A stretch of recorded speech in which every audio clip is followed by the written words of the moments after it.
James Comey, the former FBI director, is now under indictment by a federal court in Virginia. He's accused of making a false statement before Congress about leaking information and also obstructing a congressional proceeding. Now, that case raises lots of questions about presidential power and the Justice Department. NBC 5's Wojciechowski reports tonight on the Chicago connection. Patrick Fitzgerald knows a thing or two about prosecuting government officials. As U.S. Attorney for the Northern District of Illinois, he oversaw the prosecution of Governor's Rod Blagojevich. Governor Blagojevich has been arrested in the middle of what we can only describe as a political corruption crime spree. And George Ryan. What we allege is that the state of Illinois was taken advantage of by Ryan and greedy friends. Fitzgerald's team won convictions in both cases. Now, according to multiple reports, he may be taking on a different role.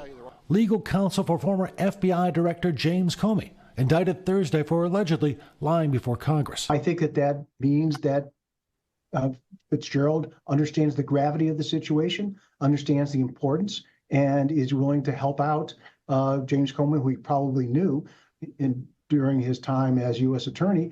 And so, I think that that's a statement of the rule of law is important. Federal prosecutors in Virginia have charged the former FBI director with obstruction and making a false statement to Congress.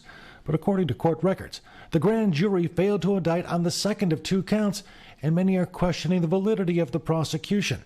Ranking Senate Judiciary member Dick Durbin issued a statement saying the Department of Justice has become a political tool of a vengeful president, adding, "Is there a Republican left in Washington who gives a damn?"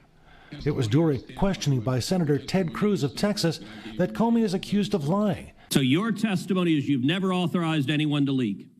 And Mr. McCabe, if he says contrary, is not telling the truth. Is that correct? Again, I'm not going to characterize Andy's testimony, but mine is the same today. But even today, Cruz is offering little information on the case. We're going to break down exactly why James Comey has been indicted. We're going to give you the factual predicate. We're going to give you the legal predicate. But Congressman Mike Quigley says the case comes back to politics, and he thinks the president could be trying to ruin the reputation of one of his political enemies. I think it's a real possibility the president's using this to put an embarrassment upon him, a great cost upon him. But I also think this is to scare and intimidate. Now the corruption fighter who came to Chicago to clean up government here may be taking on a new role, the kind of role that Carol Maureen actually asked him about on the day he stepped down. Can you imagine yourself as a defense attorney? Can you imagine me as a defense attorney? Charlie Wojciechowski, NBC 5 News.